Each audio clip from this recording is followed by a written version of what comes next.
बिस्मिल्लाहिर्रहमानिर्रहीम। अस्सलाम वालेकुम नाज़रीन, मैं हूं अहमद फवाद और आप देखते हैं मुझे मेरे यूट्यूब चैनल और फेसबुक पेज पर। नाज़रीन, तीन अहम खबरें आज के इस व्लॉग में आपके साथ शेयर करने जा रहा हूं। सबसे पहली खबर जो मैं आपको बताऊंगा, ब्रेकिंग न्यूज़ है कि वज़ीराज़म इमरान खान साहब एक बड़े जर्नेल के पास पहुंचे हैं। बड़ी एक अहम मुलाकात हुई है। इसकी अंदरूनी कहानी क्या है, तफसीलात आपके साथ शेयर करूंगा। नवाज शरीफ की लंदन में इस वक्त क्यों दौड़ें जो हैं वो लग चुकी हैं। नवाज शरीफ तमाम हटकंडे इस वक्त अपना रहे हैं। वज़ीराज़म इमरान खान साहब के खिलाफ अपना आखिरी ऑप्शन इस्तेमाल करने पर भी वो पहुंच चुके हैं। इस हवाले से क्या तफसीलात हैं, एक बड़ा अहम फार्मूला सामने आया है कि किस तरीके से उस फार्मूले के ऊपर अप्लाई करते हुए वज़ीराज़म इमरान खान साहब को हटाया जाए और उसके बाद नए इंतखाबात करवाने की जानिब जो मामलात हैं उनको बढ़ाया जा रहा है। शहबाज शरीफ और इमरान खान साहब आमने सामने क्यों आए हैं, इस हवाले से बड़ी अहम और एक्सक्लूसिव तफसीलात हैं। आज के इस व्लॉग में ये सारी जो डिटेल्स हैं वो आपके साथ में शेयर करूंगा। इमरान खान साहब की जानिब से एक बड़ा अहम इजलास था जिसकी आज सदारत की गई और उसमें बहुत अहम फैसले भी किए गए। इमरान खान साहब क्यों इस इजलास में गुस्से में थे, इसकी तफसील भी आज के इस व्लॉग में आपके साथ शेयर करूंगा। तो सबसे पहली खबर नाजरीन, शहबाज शरीफ के हवाले से मैं आपको देता चलूं कि शहबाज शरीफ की जो कि इन दिनों बहुत ज़्यादा एक्टिव हैं। मैंने अपने एक वीलॉग में भी जो एक दिन कबल मैंने ये खबर और आपके साथ शेयर भी की थी और मेरी ये स्टोरी भी थी कि शहबाज शरीफ की मुलाकात हुई है रावलपिंडी में और इस खबर की तस्दीक भी हो चुकी है। और अब जो मुख्तलिफ यूट्यूबर्स हैं और मुख्तलिफ मीडिया आउटलेट्स हैं वहाँ पर यह ख़बर भी जो है वो चल रही है कि शहबाज शरीफ इन दोनों एक्टिव हो चुके हैं और मुख्तलिफ मुलाकातें भी कर रहे हैं। शहबाज शरीफ की उस मुलाकात के बाद मौलाना फजल रहमान के साथ बड़ी एक अहम मुलाकात हुई है और उस मुलाकात में ये मामला तय हुआ है कि किस तरीके से इमरान खान साहब के खिलाफ इन हाउस तब्दीली लाई जाएगी। और नवाज शरीफ का भी एक पैगाम पहुंचाया गया है और उसमें यह बताया गया है कि नवाज शरीफ जो हैं वो अब राजी हो चुके हैं। वो ये चाहते हैं कि इमरान खान साहब को किसी तरीके से हटाया जाए, आखिरी ऑप्शंस को इस्तेमाल किया जाए। और यह भी कहा गया है कि नवाज शरीफ ने एक ये फार्मूला दिया है कि किसी तरीके से इत्तेहादियों को अपने साथ जो है वो मिलाया जाए और वज़ीर-ए-आज़म इमरान खान साहब के खिलाफ जो अदम एतमाद की तहरीक है वो लाई जाए। इमरान खान साहब को हटाने के बाद मुशावरत के साथ एक नया वज़ीर-ए-आज़म जो होगा वो आएगा और वो वज़ीर-ए-आज़म 3 महीने के अंदर अंदर असेंबली को तहलील करेगा और उसके बाद क्या होगा, नए इंतखाबात की जानिब वो जाएगा। और इसी साल नाजरीन गालबन जून या जुलाई में नए इंतखाबात जो हैं, इस हवाले से मामलात इस वक्त चल रहे हैं। तो ये जो फार्मूला है वो नवाज शरीफ की जानिब से दे दिया गया है। मौलाना फजल रहमान को भी ये पैगाम पहुंचाया गया है क्योंकि मौलाना फजल रहमान इन दिनों काफ़ी ज़्यादा एक्टिव थे सिंध के हवाले से और पीपल्स पार्टी के हवाले से उनको गुस्सा था।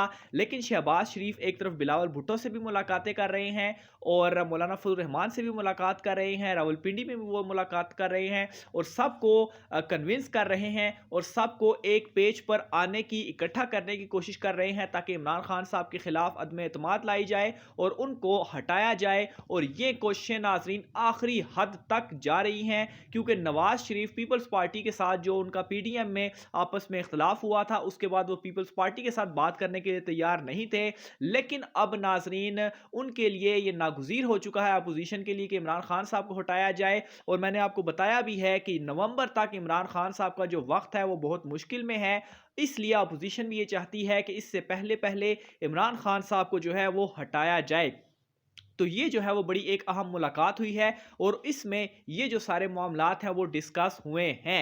इसके अलावा नाज़रीन आज कौमी असम्बली का बड़ा अहम इजलास भी हुआ है और उस इजलास में शहबाज शरीफ अपोजिशन लीडर की जानिब से बड़े इल्ज़ामात जो है वो भी लगाए गए हैं और पार्टी फंडिंग को सामने रखते हुए ये इल्ज़ामात लगाए गए हैं। और शहबाज शरीफ की जानिब से ये कहा गया है कि इमरान खान साहब के ऊपर पार्टी फंडिंग केस में करप्शन साबित हो गई है और इस वक्त कोशिश ये की जा रही है कि इमरान खान साहब की जो साख है उसके ऊपर हमला किया जाए। और इमरान खान साहब के हवाले से जो एक चीज़ है जिसके ऊपर तमाम लोग इमरान खान साहब को मानते भी हैं कि इमरान खान साहब करप्ट नहीं है, वो ईमानदार हैं, किसी तरीके से आवाम के अंदर से इस परसेप्शन को ख़त्म किया जाए, इस वजह से वो इमरान खान साहब की ईमानदारी के ऊपर हमले कर रहे हैं और उनको करप्ट साबित करने की कोशिश भी करते हैं और इस तरह के बयानात भी देते देते हैं। दूसरी तरफ नाज़रीन, वज़ीर-ए-आज़म इमरान खान साहब की ज़ेर सदारत भी बड़ा अहम इजलास हुआ है और उस इजलास में भी पार्टी फंडिंग के हवाले से जो मामलात थे वो डिस्कस किए गए और उस इजलास में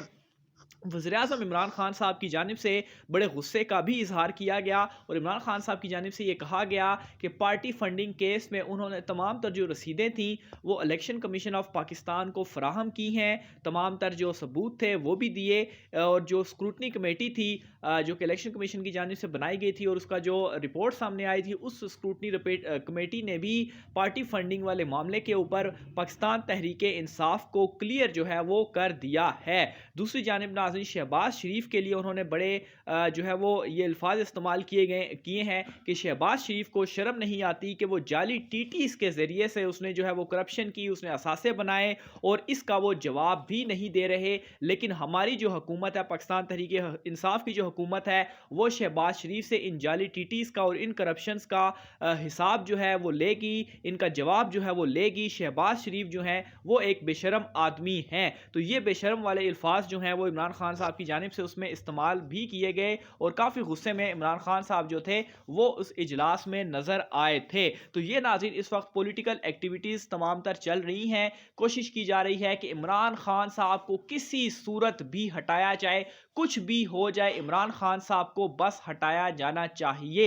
दूसरी जानिब नाज़रीन, वज़ीर-ए-आज़म इमरान खान साहब की एक बड़ी अहम मुलाकात भी हुई है, एक बड़े अहम जर्नैल के साथ मुलाकात हुई है और मौजूदा सूरत हाल में ये जो मुलाकात है वो बहुत ज़्यादा अहम है।